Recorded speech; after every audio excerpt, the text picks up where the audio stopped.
Once you understand the benefits of moving in silence, you'll realize it's the ultimate tool for privacy, protection, and power. Hi ladies, welcome back to the Feminine Universe. I am so happy to have you here.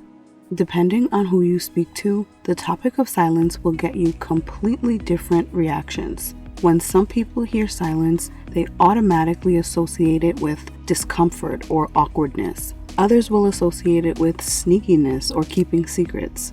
But when I hear the word silence, I think privacy, I think protection, and I think power. You see, once we're able to truly understand silence and change our relationship with it, it can be one of the most underrated, effective tools for a soft, protected, peaceful life. In a time where we've normalized oversharing and we see people dealing with the consequences, whether it's feeling pressured to keep up with certain statements they've made and images they've created, or as dramatic as dealing with robberies and worse due to posting their locations and belongings, moving in silence is more important than ever. So as we set new goals, begin new projects, and continue to enhance our lifestyle, I thought it would be a great time to discuss how to move in silence in a way that protects you, your goals, your relationships, and your finances without causing friction with others. So if you want a few tips on how to incorporate this kind of silence, let's get started. Tip number 1 is to get comfortable with silence. If silence makes you uncomfortable, it will be extremely difficult for you to use it to your advantage. There are many different reasons people overshare or talk too much, but one prominent reason that people don't always notice is that they may be uncomfortable with silence and feel this need to fill it. Many people view silence as a bad thing, maybe because we don't want to be forced into self-reflection, maybe because having to stand silently in a corner as a child was a punishment, or because chatty, bubbly people are often praised. Who knows exactly why? But when you make a habit of just talking to fill the silence, a lot of things can accidentally spill out and get you into situations you don't want to be in. A few ways to get comfortable with silence is just beginning to allow for silent moments in your life. A quiet cup of coffee or tea before you start your day. During your showers or baths, of course it's fine to play music or catch up on a podcast sometimes, but sometimes also just go silent and just be with yourself. You can also set aside specific time to focus on silence, maybe starting with 5-minute sessions a day for the first month, then adding 1 minute every so often until you can have solid blocks of silence comfortably. And I know I talk about reading a lot, but aside from the knowledge benefits, it's also an amazing way to get comfortable both paying attention and being silent at the same time. This can really help you with active listening during a conversation, where your mind can be engaged in what they're saying without feeling like you need to immediately answer. When you learn to not only accept but welcome silence in your own life, it will be that much easier to implement it in outside circumstances. Tip number 2 is to have sacred parts of your life. Have things in your life that you know hands down you're keeping to yourself, or at least being very careful with. For some people, this might include income and finances, maybe dating life or marital life, and maybe minor health concerns. When you decide what's off limits beforehand, when you're in the situations where they come up, you'll already know how you feel about it and how you want to move. Remember, when you decide to keep certain things to yourself, that means keeping the good and the bad to yourself. Because what happens sometimes, people tend to want to go run and tell it when the business or the relationship or whatever else is going good.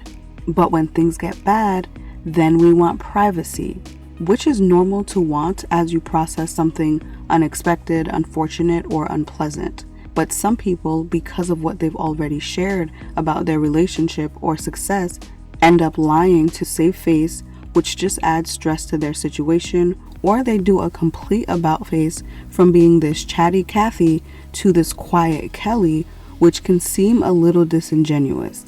Keeping some parts of your life sacred for better and for worse from the get-go spares you from many of these situations. It also keeps you from getting things thrown back in your face later on, like the woman I told you about in a previous video who was indirectly turned down for a promotion because she shared a bit of a breakdown she'd had years ago with a current boss who decided she wouldn't be able to deal with the pressure of that promotion. Having sacred parts also keeps people from having unreasonable expectations or making plans for your pockets or your profits when it comes to financial information. So decide what parts of your life you want to keep sacred and guard those carefully. There are a lot of little lists out there on things you should keep to yourself or things you should never tell anyone. But if you want to see one from me, just drop privacy list in the comments and I can make a list of some of the things I think most people should keep to themselves.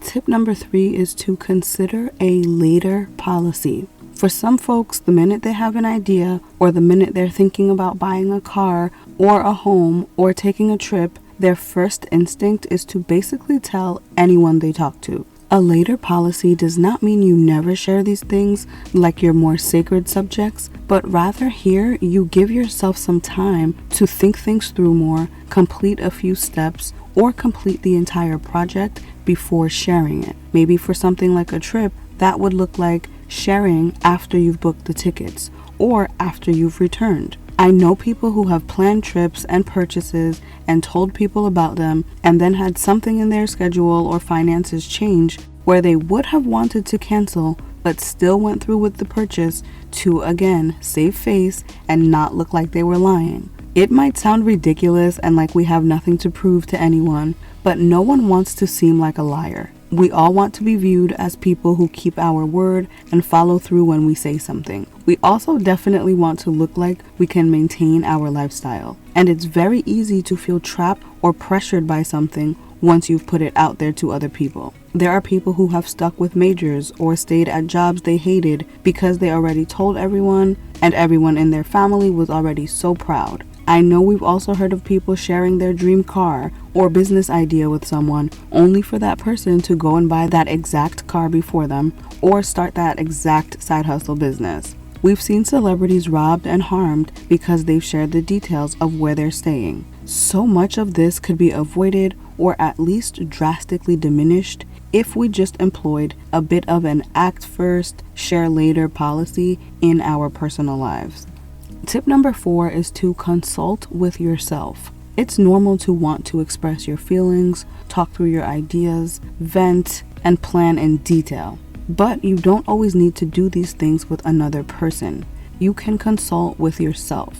Though it's not identical, it's absolutely effective. Journaling is a great proven way to get your thoughts and ideas out. It will allow you to remember your ideas and express yourself freely without judgment or unsolicited advice. Writing an email draft that you don't send is a great way to express your anger and frustration about a situation. You'll feel that relief of getting things off your chest and take the edge off your anger, which will probably help you think more clearly about the entire situation. Consulting with yourself keeps you from saying or sharing things you'll regret later. I know I have certainly looked back on journal entries only to feel like my mind had changed or my feelings had changed from the time that I wrote that entry. In the heat of the moment, we rarely see things clearly. Writing a pros and cons list can give you a visual representation of whether something is a good idea or not. If after consulting yourself, you still feel like you want some feedback,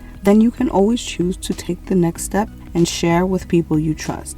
And that leads me to the next tip, which is to have your people and your community. Let's be honest, never getting to discuss your plans, ideas, dreams, or experiences with anyone would be a pretty drab existence. Sharing things like college acceptance, job promotions, pregnancies, and so many other special moments with your community and seeing how happy they are for you is just an amazing feeling. Sharing allows us to bond, and sometimes we need feedback from other people. Talking to others can help you look at things from a different perspective. And as they say, iron sharpens iron. Sharing your ideas with the right people can actually help make those ideas better. So don't walk away from this thinking you need to be closed off to everyone. But what you want to do is have a trusted little group of people that you can safely and comfortably share things with. You can have your everything people you can talk to anything and everything about, These should be people you've been able to vet and have proved themselves, and you've worked your way up to this point in the relationship. Probably people like your sister, your mom, spouse, your cousin, a real ride or die bestie. Then you can also have certain communities of people where you can share certain things. A professional mentor can be a great place to share your career aspirations. If you want to lose weight, maybe certain people in your circle wouldn't respect your choice or even sabotage your results. In that case, you could really benefit from a weight loss community where everyone has similar goals. But that doesn't mean you share everything about your finances or your relationship with them. Remember in the How to Make Friends video, we said just because you have one thing in common with someone doesn't automatically mean you can trust them with every part of your life. But that doesn't mean you can't thoroughly enjoy different communities and different connections for what they are. And lastly, tip number 6 is to use silence strategically. Hopefully it's clear by now that the goal of moving in silence is not to come off like a mime that never speaks or like a sneaky character with something to hide. Silence, just like any other tool, should be used strategically. Most of the time, silence will be useful for your privacy and protection. Sometimes, the purpose of silence will be to preserve or enhance your power. One of the first silence strategies is to make your voice and your presence matter. I've said this in a previous video, if your presence isn't valuable, your absence won't matter. In the same manner, if what you say isn't valuable, your silence won't matter. But if you make it count when you do contribute, you'll get more leeway and sometimes more sway when you choose to be silent. We'll talk more about that in another video when we discuss exerting power in a feminine way without confrontation. Staying on top of current events and being good at asking questions is another strategy that will take you far.